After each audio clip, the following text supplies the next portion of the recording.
Good afternoon, everybody. How are you doing today? We are back with another edition of Wrestling Rundown.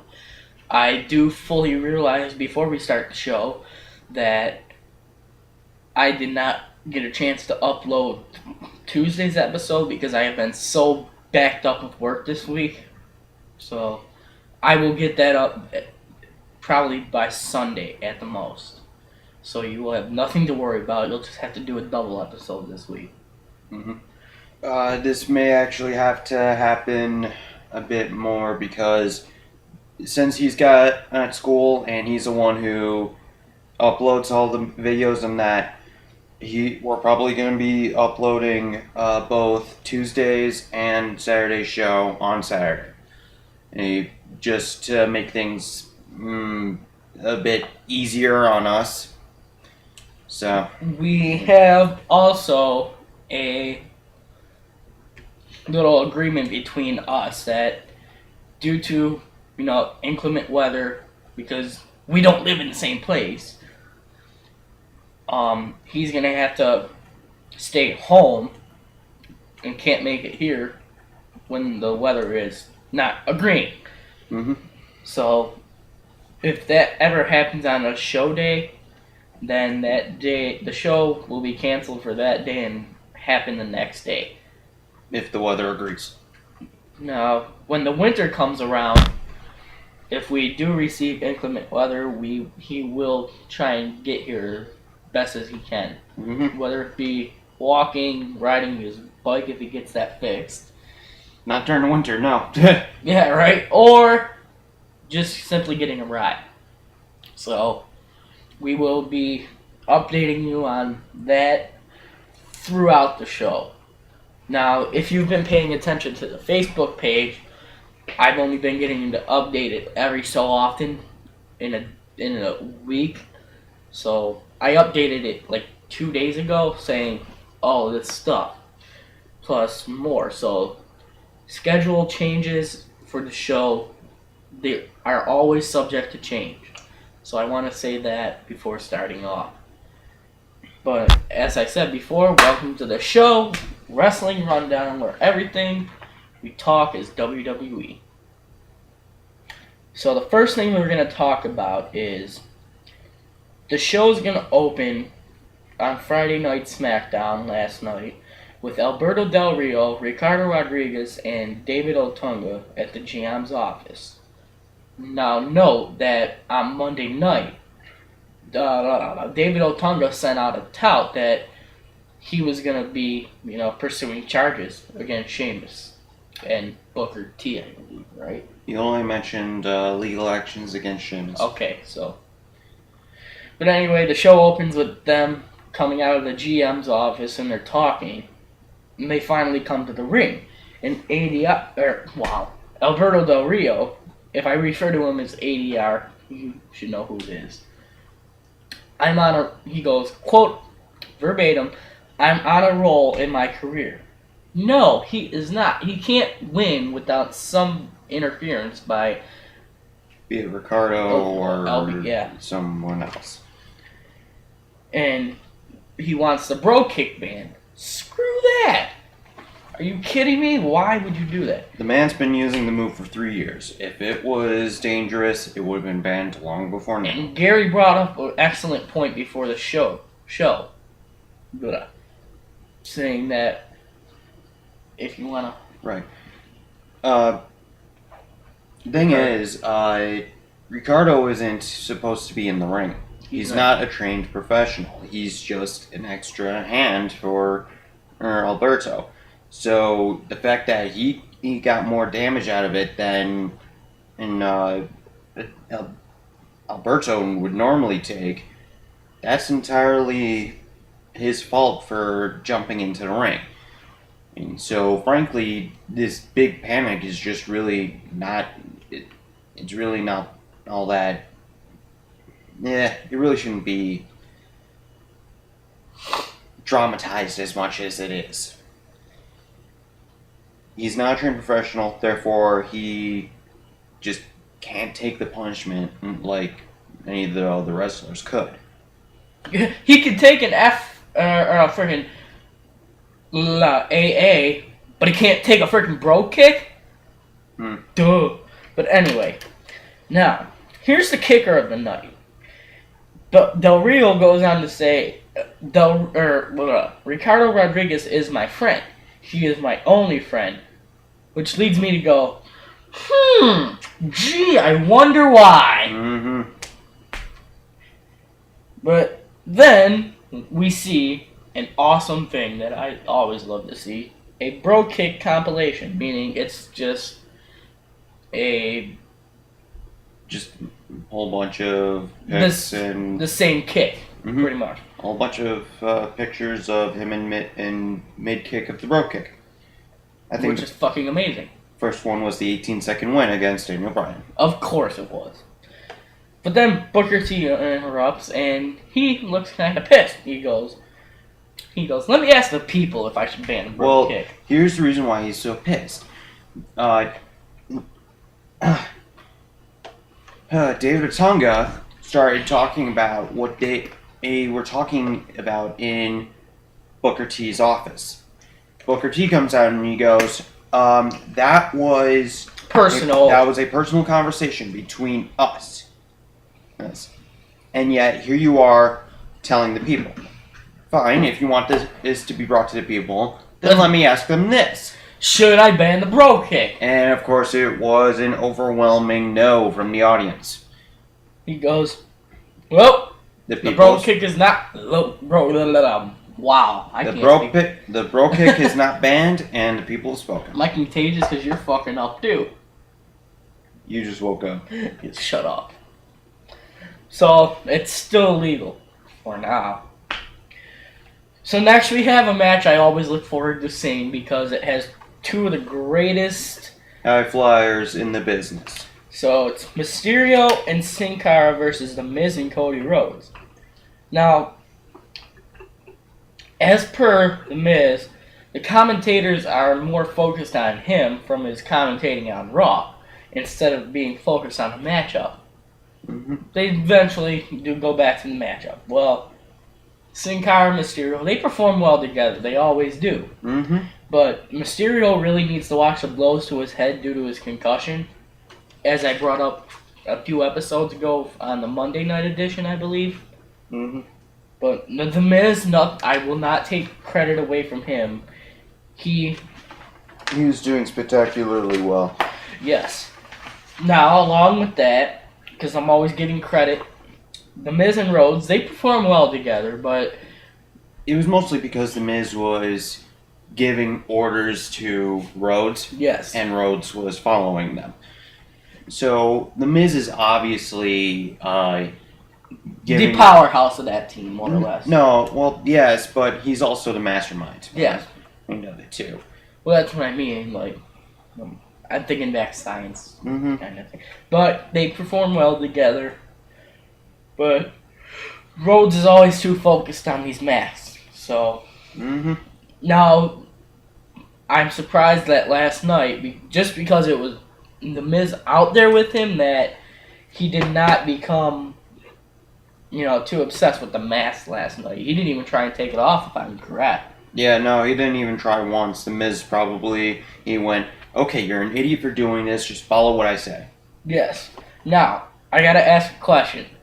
If Rey Mysterio and Sin Cara become a legitimate tag team, like for the titles, what are they gonna name the team? That's the question. Ain't Kofi and R-Truth in a legitimate team and they don't have a team name? Shut up. No, I'm just pulling out a point. Well, let's see. Justin Gabriel and, I mean, this is what I'm saying, because they're two, they're just throwing they're together... two of the same, is what I'm saying. So if they ever become a legit tag team to go for the titles, they could possibly name their team. I don't know. Question of the day there. But now here's where things take a turn for the worse in the match. And okay. What happens is Rey Mysterio gets kind of like a roll-up pin on The Miz. He sees Cody Rhodes coming, and he reverses it so that The Miz is pinning him. but that's when Cody Rhodes kicks Miz in the face and Hits him inadvertently. Yeah, and then Mysterio, Gets the win. yeah. I laughed my ass off. I couldn't help it. But It was just the funniest thing. It was an impressive moment. Yes, it's just one of those things you don't normally see in the WWE. Now, I also do have a little... Here we go. Update on Sin Cara and Rey Mysterio. There could be a possible match between them at WrestleMania 29. Quote, this is straight from WWE, pretty much. It's not from the website, but it's straight from them. WWE has put Rey Mysterio and Sin Cara together to build a WrestleMania 29 match.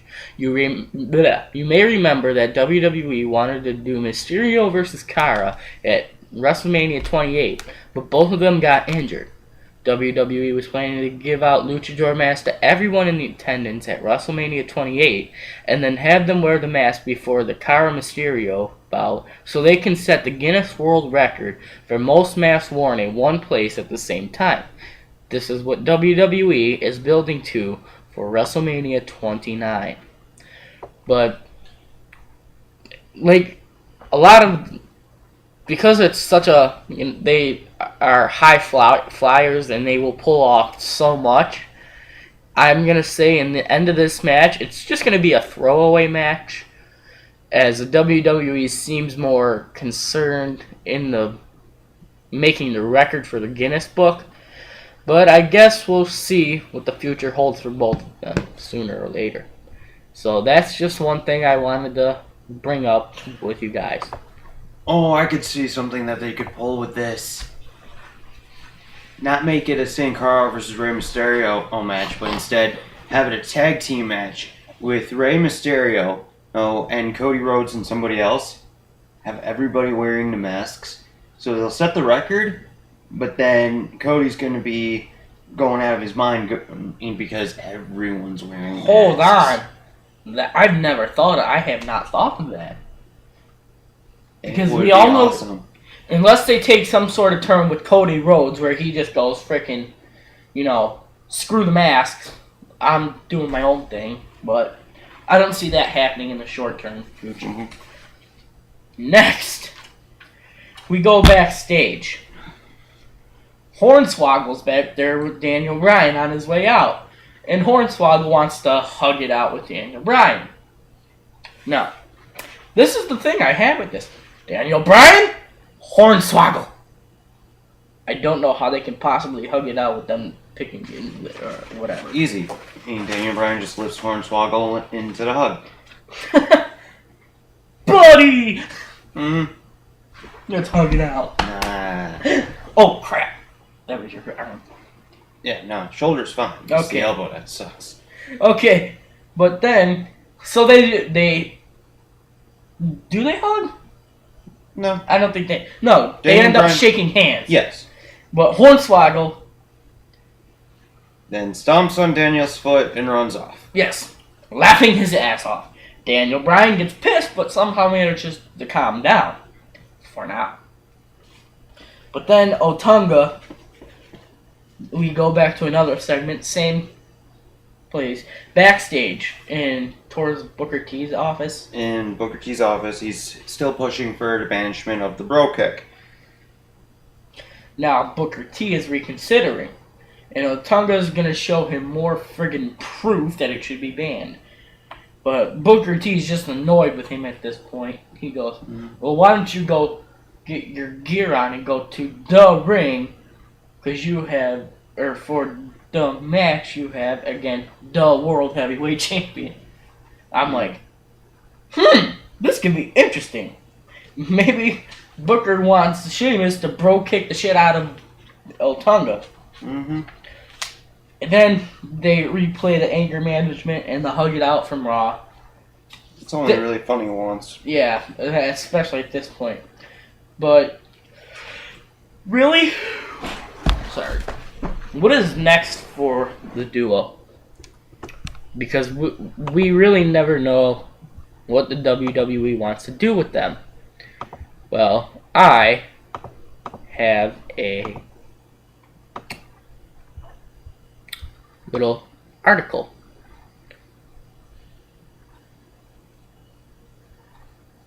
The three choices on Monday Night Raw were they can either have a singles match, they can tag team, or they can hug it out. And overwhelmingly, they voted to hug it out. So we know that.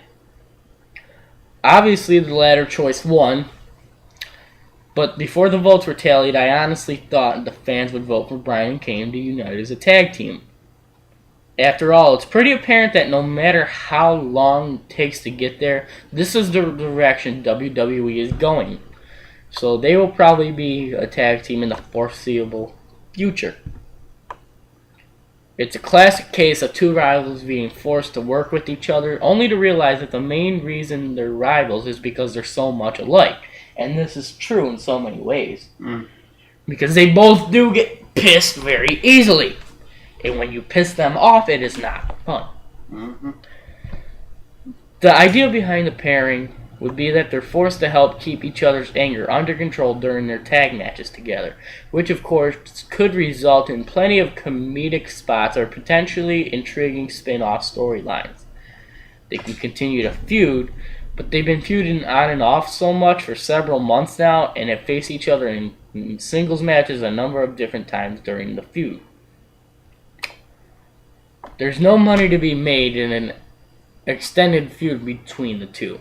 There is, however, money to be made if Daniel, Bryan, and Kane form a tag team. Their anger management skits were extremely well done, and it's safe to say that they've accomplished one major goal, getting both Kane and Bryan even more over than they already were. The fans are loving what we're seeing from Kane and Bryan right now, and the only thing that might be more over than those two in anger management together is them as a very unorthodox tag team. Awkward. Also, if it doesn't happen, I'll be shocked because quite simply there's no other place for the storyline to go. So, that is the update on that. So, moving on now to the next match, which will be Zack Ryder versus Daniel Bryan. I'm going to give this one over to Gary. Okay. Well, beginning of the match, Ryder's doing it very well. Well, at first it's back and forth, but after a while, Ryder starts to become dominant in the match. He sets up for the Broski boot. He hits the Broski boot, and he sets up for the Rough Rider. However, Daniel runs out of the ring. He's realizing he may lose. So D-Bry tries to pussy out, per se. After a little bit of chasing, they get back into the ring. Bryan then just goes, I'm sorry. Here, let's just hug. They hug, and Bryan uses that to get Ryder's arm to pull off the no-lock. Bryan wins, but he refuses to release the hold. No, he releases the hold, but he puts it back in. Right, yeah. And after that, he refuses to let go. So the referee reverses his decision, and Zack Ryder wins. This is basically referee Mike Chioda. He's pretty much going, okay, dumbass. Or, yeah, sure, okay. Don't listen to the ref. Okay, see what happens. Now you got the decision reversed on you, dumb shit. So, next we have the match that I anticipated that was going to happen before it even happened. Sorry. Still adjusting. Randy Orton versus Damien Sandow. Now, this match was not supposed to be between those two. But as we find out per Orton... Okay, well, pretty much, here's how I see the match. Sandow's screwed either way, because you're not going to beat Randy Orton. But pretty much Sandow is coming out, he's like, you're calling me craven, Craven meaning he's Coward. coward, yes. Which I would definitely call him Craven. But Orton finally comes out. What? What are you looking for? How do you work this damn thing? It's inside. Inside where? You'll feel a handle Mm. inside the couch, like in the crevice. Alright. Let's continue on. Okay. Well, Orton finally comes out and shuts him up. He goes, "Now we weren't supposed to fight, but I specifically requested this match." And Booker T said, "Yes, I can have this match." So Ziggler comes out and comes to commentary. Sandow is still trying to pussy out of the match. Mm-hmm. Can you find it? No. It's on your other side. Yeah, kinda. You'll feel a handle. Ah.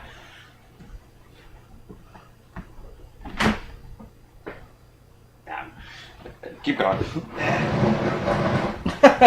Okay, well, moving on. I'm sorry. What, can't move up because the table's in the way or something? Yeah, no, this is fine. Okay, like I said, Orton is damn well dominant like he always is. Mm-hmm. And I enjoy watching him fight. Sorry. I'm still adjusting to my wake up. Sandow is in control due to Ziggler's interference. Him standing on the commentator's table and pretty much taunting Orton. More or less, yes. But Orton quickly, regains control of this match, sets up for an RKO, and Sandow runs away again. It's bullshit. It's getting tiring. I'm sick of seeing Sandow not being able to fight. Mm-hmm. I'm almost guaranteed the guy's freaking dominant. Well, he can fight. He's a great wrestler. I can tell you that. Not from... Or else he wouldn't have a contract with WWE. But if he keeps running away and going into the back and getting counted out, it's bullshit. But anyway, Orton wins by the count out. Orton comes out, attacks Ziggler.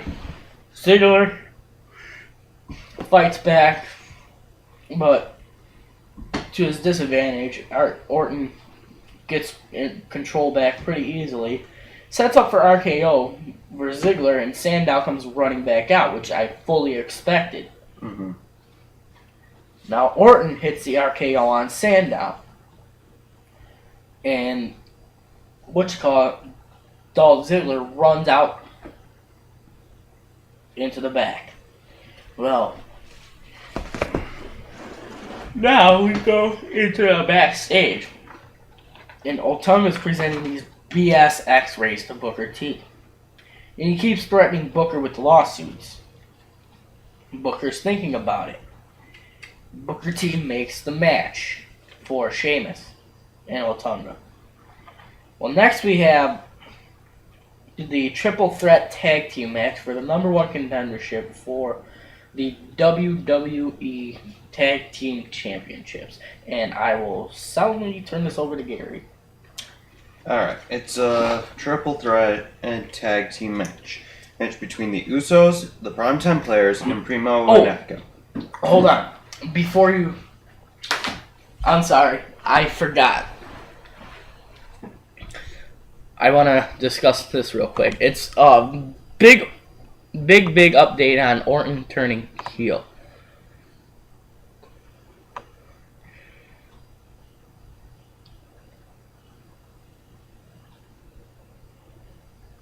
Here.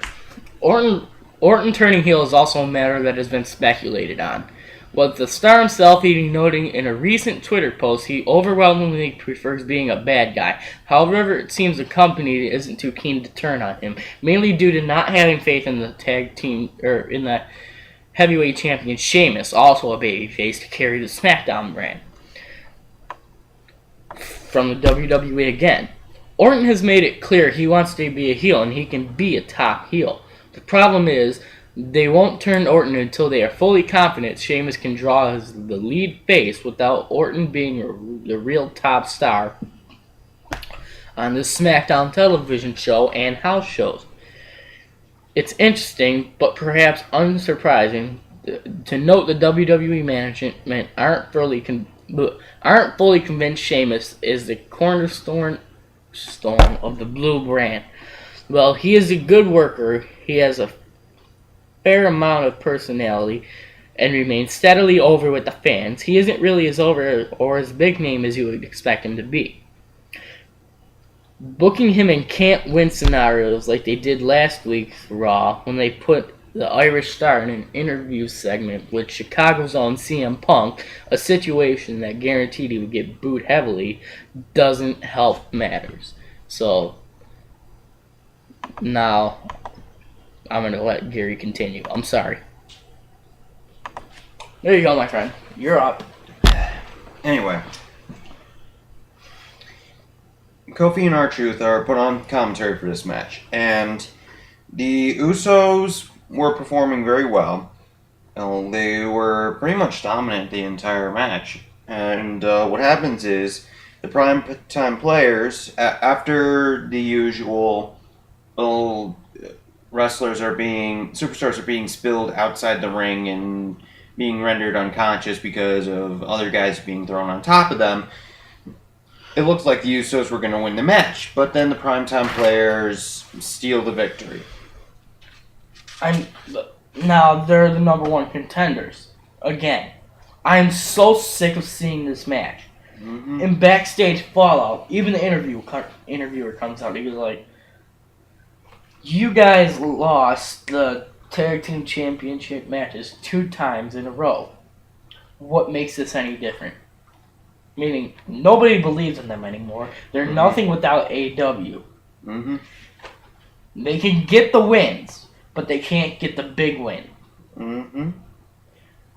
So, obviously, we're going to have to see what goes down. Yep. And then after that, it's We replay the beatdown of John Cena on Monday Night Raw. Mm-hmm. And We Dolph played Ziggler demanding a rematch with, I thought, Randy Orton. Now, what is Lawler going to do next? And speaking of Raw, they are getting better with social media now. And that's one of our hot topics tonight, which we will discuss later in the show. Now, we also want to know what CM Punk's next move in is between him and Heyman. Mm-hmm. So, then we see Dolph Ziggler come back. Well, first of all, Teddy is talking to Caitlyn backstage. They're just talking, and Vicky and Ziggler interrupt them. Mm-hmm. They demand a rematch, and much to his approval, yes, he receives the match at Night of Champions. So, because Teddy pretty much goes, "I'll advise Booker T to make the match for you." Now, the next match is something that we've been looking forward to for a while now. The return of Wade Barrett in his first match. mm-hmm. Unfortunately, he's facing Yoshitatsu, which isn't really all It's that just great. a squash match. More or less.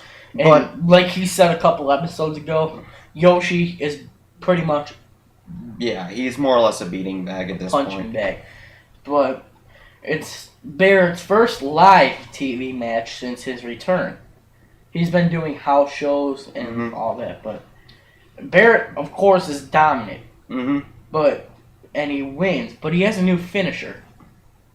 His style is now more street fighting and not any like holds or throws or anything like that. He's just straightforward, I'm going to punch your lights out now. He's pretty much going to be dominant that way.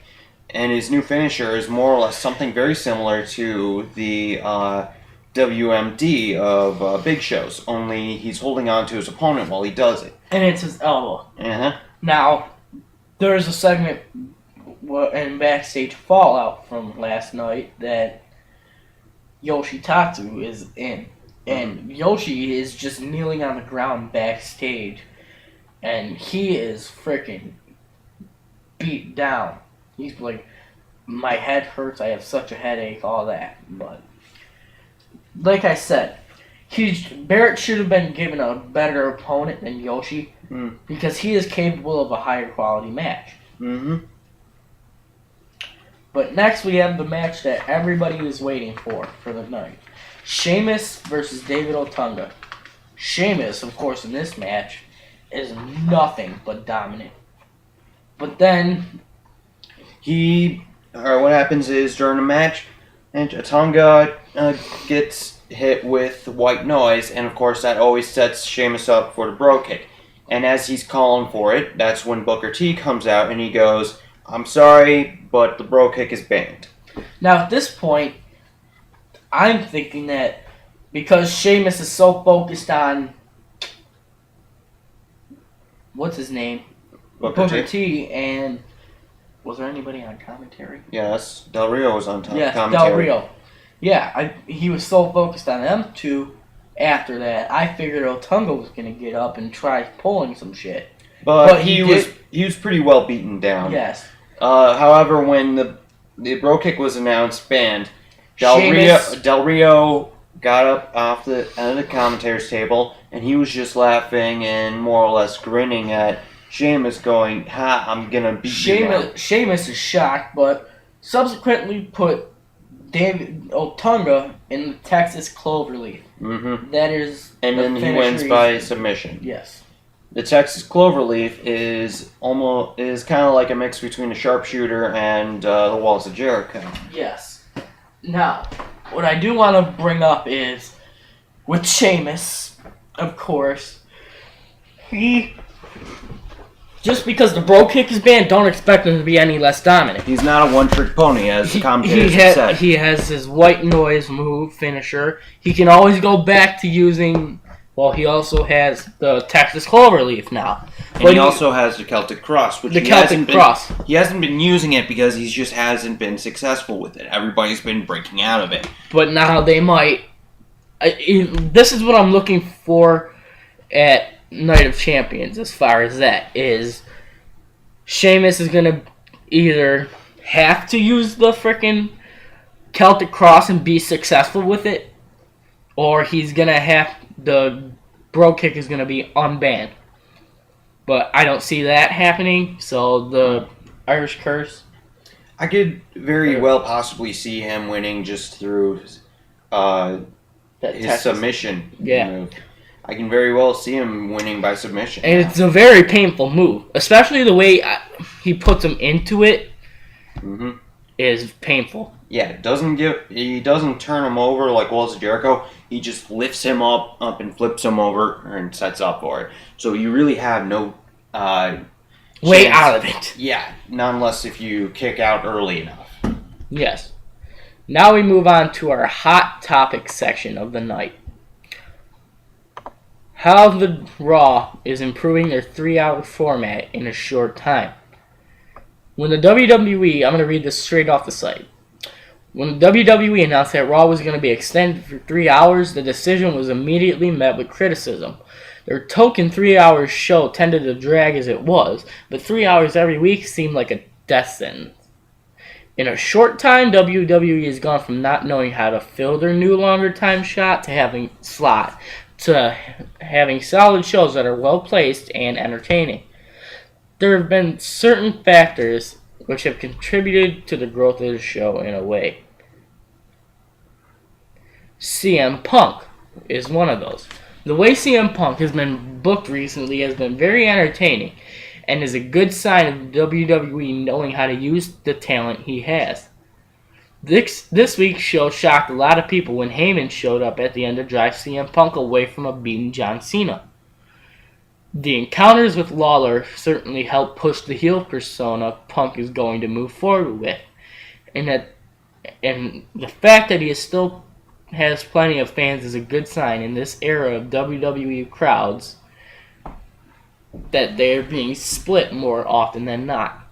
He has been given just the right amount of mic time, and his matches are always top-tier performances.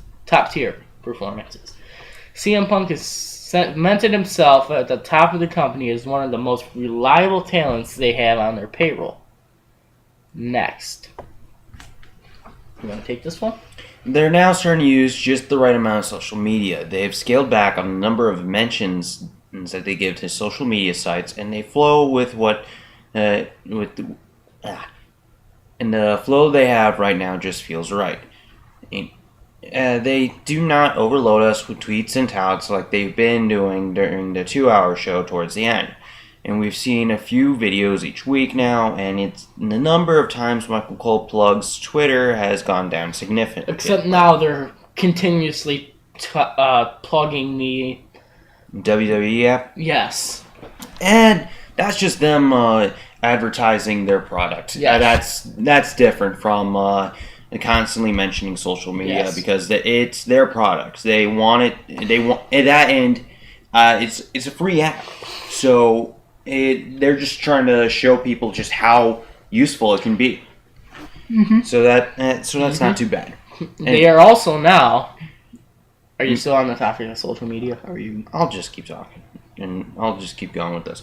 They're now making the most of non-wrestling segments. The recent anger management videos, as well as other ways the WWE has been using their non-wrestling time, they have made WWE a much more enjoyable experience. The anger management videos were key to making the last 2 shows entertaining, and the fact that WWE decided not to push the gimmick too far and end it after 2 weeks of shows is that they recognize how cool idea can get old quickly. Yes. AJ has also contributed well with the GM role, as her character has bounced from stern authoritarian into unhinged with great ease. Takes quite a bit of talent to just instantly snap like that. Yes.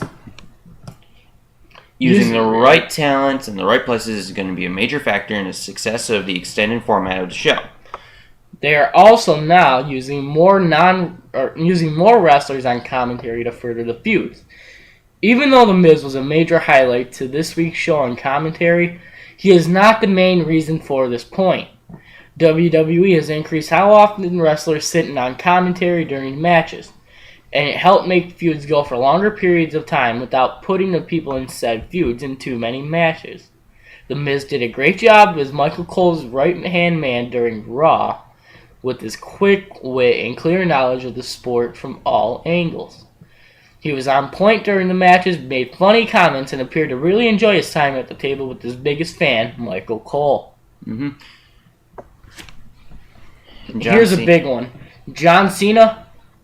He's no longer the main character on an ensemble show. Mm-hmm.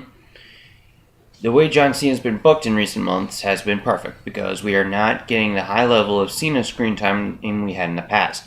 He still gives promos every few weeks, but he no longer ends every show with a long talking head like we were seeing in 2010 and 2011. Now, don't get me wrong. I'm sorry to stop you here. Mm-hmm.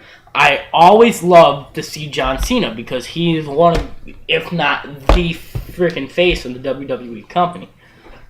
He's the most recognized. He's Make-A-Wish, all of that. And I always enjoy seeing his matches and seeing what he says. Mm-hmm. I can also agree that sometimes we get a little bit too much of him, but it's always entertaining. So don't get me wrong. And by far, he is one of the best athletes that they have in the company. That and he's a guaranteed moneymaker, or just because of all those things. Anyway, making him into a more human character is helping. He is not winning every match, and she is in, and he's starting to look more like an equal to guys like Punk than someone who will always be on top of the ladder, or they all share. What that basically means is he's not frickin' Superman anymore, where he beats everybody in his path, like Brock Lesnar and Big Show. But you have to admit, the one against Lesnar was well-deserved, and goddamn, it looks good. Yes. Anyway, John Cena does eventually win back when he eventually wins back the WWE title in the future, it's going to be interesting to see how he is used. Surprises are always welcome in the WWE. Paul Heyman and CM Punk have been 2 names people have always liked due to the hardcore nature of CM Punk's character and his respect for the ECW product. Not to mention that Heyman was one of Punk's biggest supporters earlier in his WWE career. Their appearance at the end of Raw was a welcome surprise to those of us who did not know Heyman was in Chicago on Monday, and the possibilities are endless for how they can proceed from here. Paul Heyman is valuable talent, even without Lesnar as his main client. Heyman will probably never return to WWE on a full-time basis, but the involvement he will have will no doubt leave a lasting impression. Now, pairing up the right people for matches. Go ahead. Raw has featured some great matches in recent weeks, and which is always a top reason a show is thought of as above average. Randy Orton versus Dolph Ziggler was a highlight, especially after the match they had in the previous week, and the matches Ziggler has had with Chris Jericho before that. WWE is also putting Sin Cara and Rey Mysterio in the same places to boost Sin Cara's standing as a major player in WWE, and it seems to be working. The tandem had a good tag match on Raw, and WWE would be wise to continue their partnership for a bit longer. The mid-card titles are getting some decent attention, and the tag team division seems to be getting better each week. Things are looking up for WWE, and the booking and creative team deserve credit for being able to put together some fresh matches. We are not burnt out on already. Now, what does the future hold?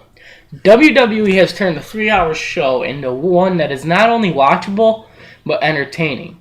But can they keep it up? We have seen highs like this before, and the WWE usually falls back down just as fast. But sometimes they keep going in the right direction. Perhaps it's the talents being more vocal about their roles in WWE that is helping. Whatever it is, we do not know what we are seeing. Hold on. We do know that we are seeing the result of a lot of combined efforts to make the shows worth watching. We are always quick to jump on the creative team when something goes wrong, and let's give them credit when things go right for a change. WWE is doing a good job with their current product, and hopefully things get better from here. The next thing I want to talk about is the backstage fallout from last night that I was watching. The interviewer pretty much comes up to Antonio Cesaro and Oksana asking questions. And at the end, Cesaro goes, "Ask not what you can, or what the U.S. champion can do for you. Ask what you can do for the U.S. champion." Now, I instantly looked. I was like, "You son of a bitch! You do not just rip off JFK in his inaugural speech. You can't." That's like a copyrighted phrase.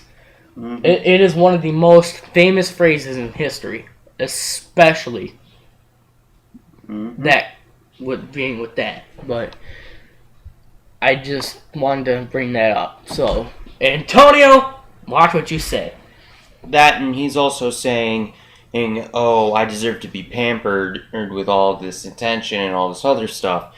Do shit for me." So it's like, yes. Okay. We also want to ask you what will happen on Raw this Monday night. So, I'm always looking forward to seeing it. Now, just moving on, we do know that Triple H has now cut his hair. So, it's different. I don't hate it, but I don't like it at the same time. He looked a lot better with his long locks, but Triple H, no disrespect. Now, we're just going to move on to regular news, which is going to be pretty fast. Why Christian has not been appearing on TV lately. He's not injured or anything like that. And this is straight from the WWE. Christian is scheduled to appear during Bound for Glory weekend and induct Sting into TNA's Hall of Fame. This is part of the deal between WWE and TNA that allowed Ric Flair to appear at the WWE Hall of Fame earlier this year. Well, there is no heat on Christian because he didn't choose to appear for TNA. WWE officials don't want him appearing for them while he's in the middle of a title feud on their programming. Expect him to feud with Cesaro later this year unless things change. So, wait a minute. He's on TNA too? He used to be, but now he's just got invited back for like Christian Duck. Got it. So don't take Christian's lack of TV time as a bad thing, because odds are he will return after Bound for Glory and begin a program with one of the WWE's up-and-coming talents. Mm-hmm. So that's just news for that. I'm just going to try and blow through these guys. Speaking of Triple H, possible backstage tension between Triple H and Vince McMahon. While Triple H's power backstage has increased exponentially over the past year or two, Vince McMahon still has the final say on most important matters, including Triple H's feud with Brock Lesnar. Triple H is said to be convinced that he's more effective as a heel, but McMahon insists that he remains a babyface. One source told the Wrestling Observer that and there appears to be growing unspoken tension between the two over the issue, especially since SummerSlam. So it's going to be interesting to see where things go with this. Mm-hmm. Now, just another quick thing. What could be next after the PG era? It's obvious that throughout the past couple of months, things have definitely become more and more adult. Yes. And the WWE Vince McMahon still insists it's TV PG programming. It's slowly pushing it needs to boundaries. go TV 14, something like that. Mm-hmm. Whatever it was. That way, because they are definitely speaking their minds now. And they are not holding back. So, it'll be interesting to say the least where they go with this. And if they keep going with this angle, definitely expect it to change within the foreseeable future. Not to mention, we're all starting to get tired of the PG talk. We want to hear our swearing once again. Because, we don't freaking use it. I know kids that are freaking 4 years old saying shit, piss, yada yada. Whatever. But... Anyway, at that end, it kind of helps with commentary as well. Because, Jerry Lawler, he was a lot more funny when, he was a lot more entertaining when he was able to speak freely and not restrain himself. We brought this up before. Yes. With that, so. Yes. Now, the most interesting thing that I have seen by far on another topic. Batista talks about returning to WWE. Former WWE champion Batista appeared on Spike TV's MMA Uncensored last night to promote his October 6th MMA debut. Here are just a few highlights. He said he would like to return to WWE down the line and left on good terms with the door open for him to come back. He mentioned the PG era ending so he can go back to do the things the way he likes to do them. He said he would also like to do a program where he faces Brock Lesnar. Asked about doing an MMA fight against Lesnar, Batista said he would prefer to wrestle him, but would take the fight if the deal was right. So, that would be very, very interesting. Mm-hmm. Now,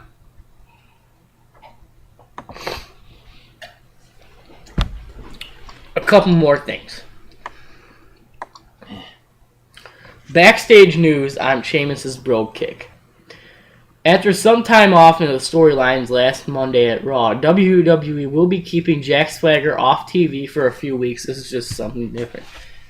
And he may return to TV as a babyface. Swagger is scheduled to appear on Raw when they return to his home state of Oklahoma on October 1st, the same night that some kind of festivities are planned for Jim Ross. So expect him to be there as well. Always look forward to seeing Jim Ross. As noted earlier, WWE is teasing Ziggler versus Randy Orton for Night of Champions pay-per-view. Ziggler has demanded the match, and apparently General Manager Booker T will make his decision on the next week's show, just days before the pay-per-view. Now, WWE planted the seeds for the Bro Kick being banned on Raw recently when Sheamus won a match by submission with the Texas Cloverleaf. Now that Booker T has banned the Bro Kick, speculation is that Sheamus will retain his World Heavyweight title with the Cloverleaf. For those wondering, the ban on the Brogue Kick is just temporary for the storylines. Mm-hmm. So, Meaning probably after once he beats Del Rio again. and we will not be happy if we had to see this match one more time after this. Yeah, so most likely after his next win over Del Rio, he'll probably get the Brogue Kick back after a while. But this was Creative's attempted try to make the match a bit more interesting this time, and taking away Sheamus's number one weapon. But There's always a little give and take that the creative team has to pull in order to further these storylines. I think it's why they did this. It's because it adds something to the feud, something very little, but it adds to it. Where now he can't use the Brogue Kick, so he has to resort to something else. Now, that's probably it for that. That just about wraps up That our show. just about wraps up our show, like he said. We will Thank be you, back. Polly. You're welcome. I'm on a cracker now. Anyway, we will be back on Tuesday with another episode of Wrestling Rundown. I am still currently in the process of working on the frickin' opening theme, which is just not agreeing with me anymore. So Yeah, he may need to get new software for that. So yes. we'll keep you updated, and yeah, that's Anyway, pretty much it. We will see you on Tuesday. Have a great weekend. And for those of you kids who are back at school like me, enjoy your year. I wish all the best to everybody. Thank you very much, and we'll see you again.